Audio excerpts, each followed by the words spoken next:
بسم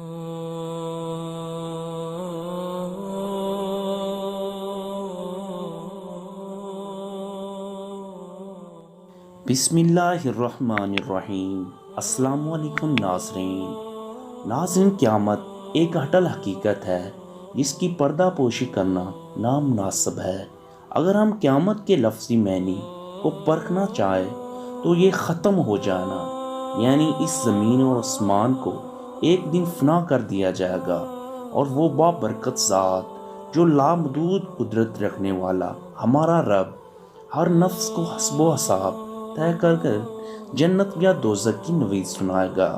ہمارے ہر مسلمان کا یہ یقین ہے کہ قیامت قائم ہوگی۔ اپنے کیے ہوئے اعمال کا جزیہ دے کر جنت یا دوزخ خریدیں گے۔ اگر ہم پچھلی امتوں کی بات کریں تو ہر نبی اپنی اپنی امت کو قیامت کی ہولناکیوں کے متعلق بتلایا اور ڈرایا گیا۔ قرآن پاک میں قیامت کے متعلق کچھ یوں سورہ آل اعراف، جس کا خلاصہ کچھ یوں ہے: یہ لوگ آپ سے قیامت کے متعلق پوچھتے ہیں کہ یہ کب وقوع پذیر ہوگی۔ آپ فرما دیجئے کہ اس کا حقیقی علم اللہ کو معلوم ہے۔ قرآن پاک سے اتنا ہی ہمیں علم ملتا ہے، لیکن حضور صلی اللہ علیہ وسلم کی وہ بابرکت ذات، کیونکہ آپ صلی اللہ علیہ وسلم کی ذات، یعنی آپ صلی اللہ علیہ وسلم کے بعد کوئی نبی اللہ اس دنیا میں نہیں مبعوث فرمایا گئے، یعنی آپ صلی اللہ علیہ وسلم کے بعد کوئی انبیاء علیہ السلام نہیں ہوگا۔ آپ صلی اللہ علیہ وسلم آخری نبی اللہ ہیں، اور اس کے بعد کوئی اور نبی نہیں ہوگا۔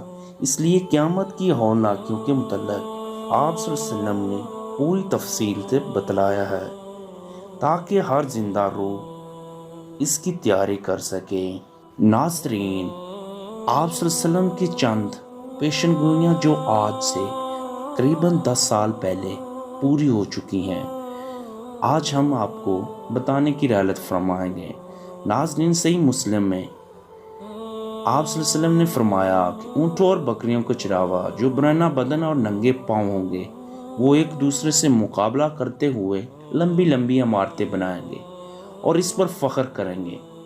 ناظرین، ریاض شہر میں عمارتوں کا یہ مقابلہ اس قدر وسیع و بلند و بالا اپنی عروج پر پہنچ چکا ہے کہ دبئی میں برج خلیفہ کی عمارت دنیا کے سب سے اونچی عمارت بن گئی، اور ساتھ ہی شہزادہ ولید بن طلال نے جدہ میں اس سے بھی بڑی عمارت بنانے کا اعلان کر دیا ہے، جو دھڑا دھڑ بنتی ہی چلی جا رہی ہے۔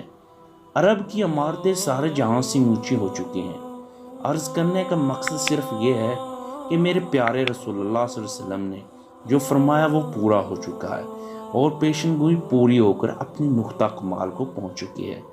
عرب کا سب سے زیادہ تیل خریدنے والا امریکہ، جو صدام حسین کو ختم کر کر تیل کی دولت سے سراب ملک ایران کے کنووں پر قبضہ جما لیا ہے اور لاکھوں بیرل مفت وصول کر رہا ہے، تو پھر تیل کی گرتی مانگ نے تیل کی قیمتوں کو نچلی سطح پر پہنچا دیا ہے، جس سے عرب کا ممالکوں کا سنہری دور جو ختم ہونے کے قریب آ پہنچا ہے۔ ناظرین، اس سے سوال یہ پیدا ہوتا ہے کہ اس زوال کے بعد کیا ہوگا؟ اللہ کے رسول اللہ صلی اللہ علیہ وآلہ وسلم نے ایک اور حدیث میں بتاتے ہوئے فرمایا کہ قیامت سے پہلے سرزمین عرب دوبارہ سرساب ہوگی، یعنی سبز ہوگی، سبز اعلیٰ ہوگا۔ صحیح مسلم۔ سعودی عرب اور امارات میں بارشیں اس قدر شروع ہو چکی ہیں کہ مکہ اور جدہ میں سیلاب آ چکے ہیں۔ عرب سرزمین جیسے پہلے جدید ٹیکنالوجی سے کام میں لا کر سرسبز بنانے کی کوشش کی گئی ہے، وہ قدرتی موسم کی وجہ سے بھی سرسبز بننے جا رہی ہیں۔ سعودی عرب گندم میں پہلے ہی خود کفیل ہو چکا ہے، اب وہاں خشکی، پہاڑ بارشوں کی وجہ سے سبزہ اگنا شروع ہو چکا ہے، پہاڑ سرسبز ہونا شروع ہو گئے۔ بارشوں کی وجہ سے آخرکار حکومت نے ڈیم بنایا ہوگا جس سے پانی کی نہریں نکلیں گی، ہریالی ہوگی، سبز مزید ہوگا، فصلیں لہلائیں گی۔ یوں سے یہ پیشن گوئی بھی اپنے تکمیلی مراحل میں گزرنے جا رہی ہیں، اور جو میرے حضور صلی اللہ علیہ وآلہ وسلم نے، اسے ہم اپنی آنکھوں سے دیکھتے جا رہے ہیں۔